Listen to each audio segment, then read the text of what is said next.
Ketua DPRD. 1, asisten 2, dan seluruh jajaran baik dari Pemko, dan pimpinan dan Bapak.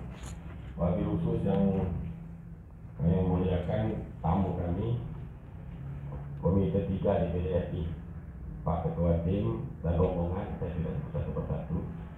Karena saya menyampaikan permohonan maaf Ketua di PDRI Provinsi Pulau Riau, Bapak Lima Ganadia, Sarjana Hukum.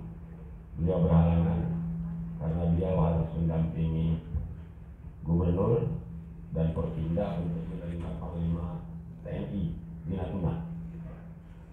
Jadi beliau menudahkan saya selaku Wakil Ketua Komisi 1 yang sebenarnya membidangi pemerintahan aparatur dan hukum.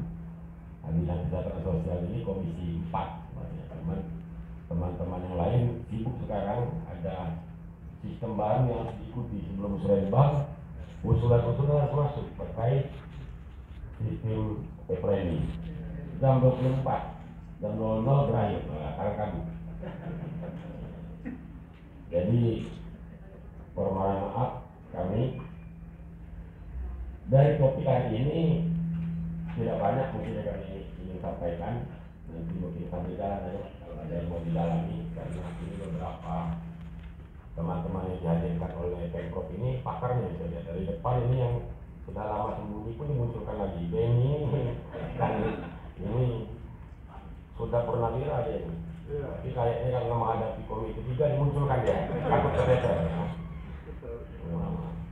Asisten, kemudian ada pemberdayaan perempuan, ada ibu, kemudian ada dari Pak Ali ya, kemudian Pak Yuspa asisten.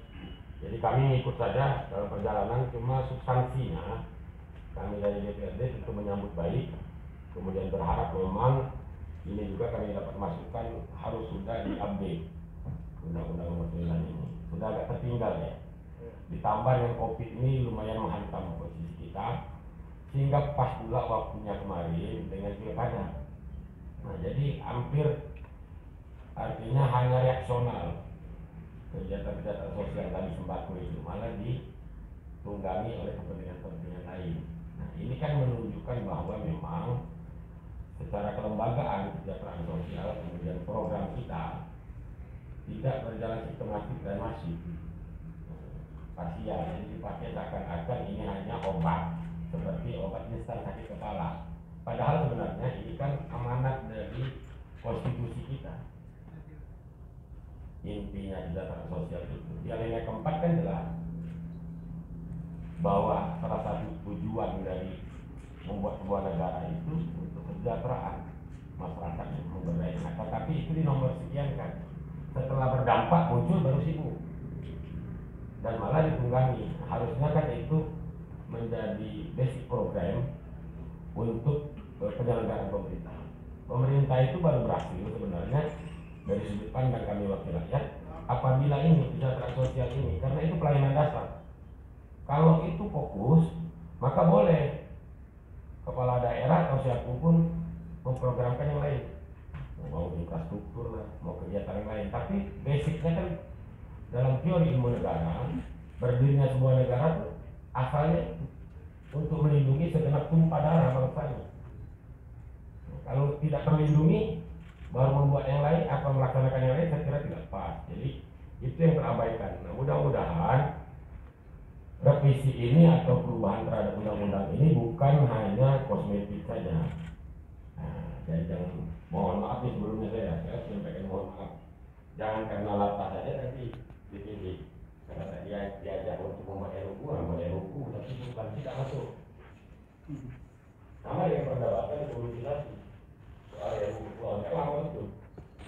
Nah, pemahaman kawan-kawan di DPD itu kan tidak sama. Jadi ada beberapa provinsi 8 itu, kabupaten kan ada yang tidak terlibat, tersinggung kawan-kawan komite 1 DPD. Karena memang provinsinya kepulauan, tapi anggota dia kabupaten kota tidak.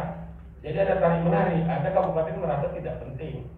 Nah, dan ini yang tidak bertemu dengan komite 1, tersinggung komite 1, dikira tidak concern.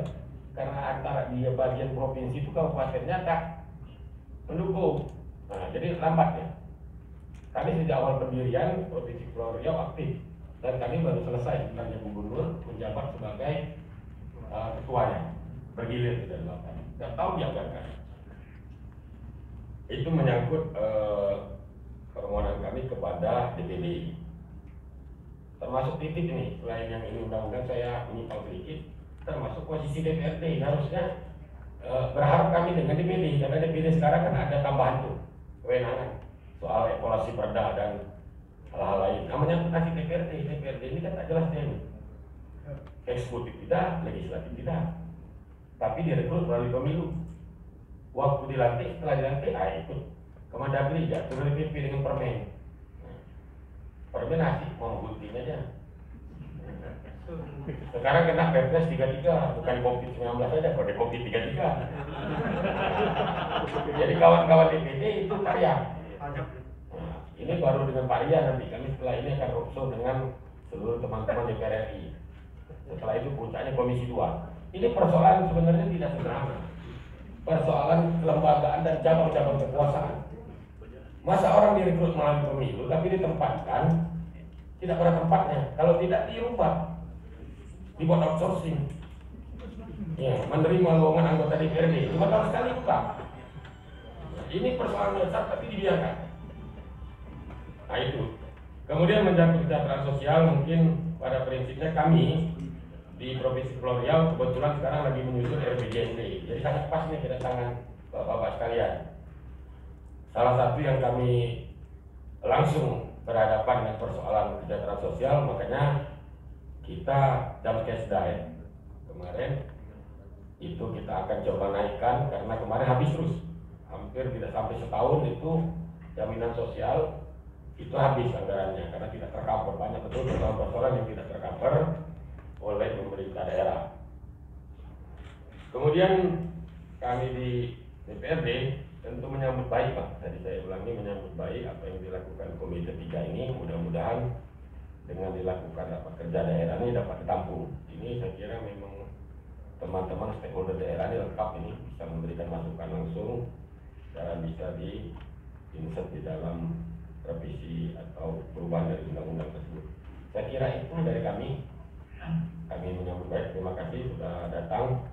Terima kasih Pak Ria. Kepri dijadikan daerah tujuan. Memang harus dibawa nih Kepri ini. Lebih banyak lagi memang tim pusat untuk memahami persoalan karena hanya menjadi lip service sebenarnya. Tadi dikira mungkin sederhana. Tadi disampaikan Pak Asisten. Selalu itu menjadi prolog di dalam sambutan bahwa Provinsi Kepri hanya 4% apa daratnya, lautan 96, itu cuma bumbu saja karena tidak diimplementasikan dalam kebijakan baik pemerintah pusat maupun kita. Itu kan menunjukkan bahwa area kita bermain itu di laut. Maka jangan banding-bandingkan dengan kontinental yang daratannya banyak. Maka semua terjurang harusnya hidup di laut. Nah, tadi yang datang ini kan lengkap saya lihat. Lebih banyak ustaz di LC banyak nih, ada punya pengajian. Nah, kalau hakikatnya kan Allah menentukan kita hidup di Kepri dan Kepri itu tempat hidup kami, pasti ada hikmah. Tapi tidak pernah kita cari. Arab Saudi ditanggung, orang bilang tanggung, ternyata ada minyaknya. Kami Kepri ya laut, maka cara hidup di laut. Maka galilah laut. Maka jangan mengeluh kami cuma 4% Pak. Kok jadikan kesedihan? 4% daratan, 90%. Kok menyampaikan itu seakan-akan musibah? Itu bukan musibah. Di situ tersimpan peluang yang besar. Maka potensi itu harus digarap tentu dengan regulasi yang mengarah ke sana, dengan kebijakan di situ. Bukan dijadikan cuma pidato. Dengan mengatakan bahwa kami cuma 96% Pak, apa 96% laut. Pasti kan sedih, tidak terima. Padahal itu kan anugerah. Anda hidup di laut dengan cara hidup laut. Dan kenapa saya perlu sampaikan ini? Agar menjadi pemikiran kawan-kawan, terutama Pak Ria dengan kawan-kawan, bahwa arah kita ke laut, maka regulasi kita ngarah ke laut. Nah kemudian cara penanganan kita seperti itu, cara pandang kita, mindset kita. Nah, kalau langsung saya ungkap saja langsung ke ujung, memang permintaan kita menjadi daerah khusus ekonomi. Kenapa? Karena tempat kita dekat Singapura. Kekhususan di bidang ekonomi. Karena tidak bisa walaupun dibuat undang-undang cipta kerja, sekarang ada Perpres 33, ulangi PP 33, mengintegrasikan Batam, Bintan, Karimun. ini tetap saja ke Jakarta urusan. Padahal dalam era global, persaingan global itu tidak main itu, lambat. Jangan hanya mengandalkan insentif pusat. Memang harus ada diskusi. Contoh sederhana, kalau Singapura tarif sekian, kita bisa putuskan dari sekian di bawahnya. Tapi sekarang mesti lambat lagi internet, lambat lagi kementerian, lambat dia. Jadi antara ucapan dengan kebijakan tak nyambung. Nah itu harus disuarakan oleh BPD terutama. Jadi saya berharap BPD memang mengambil isu-isu yang berat, Pak. Pak Dian, supaya dihitung. Kalau tak dianggap berat-berat kita ya tak dianggap dia. Nah, padahal jadi anggota DPD lebih berat dari DPR RI. Sama kita setelah dilantik ada terlalu hebat pula. Nah, jadi kita menghebatkan diri sendiri juga hebat. Kalau tidak hebat. Jadi isu yang diangkat memang isu berat. Supaya tahu orang pemerintah pusat itu bahwa memang ada yang perlu dipikirkan ke daerah. Saya kira itu Pak, mengantar diskusi saya. Terima kasih. Assalamualaikum warahmatullahi wabarakatuh.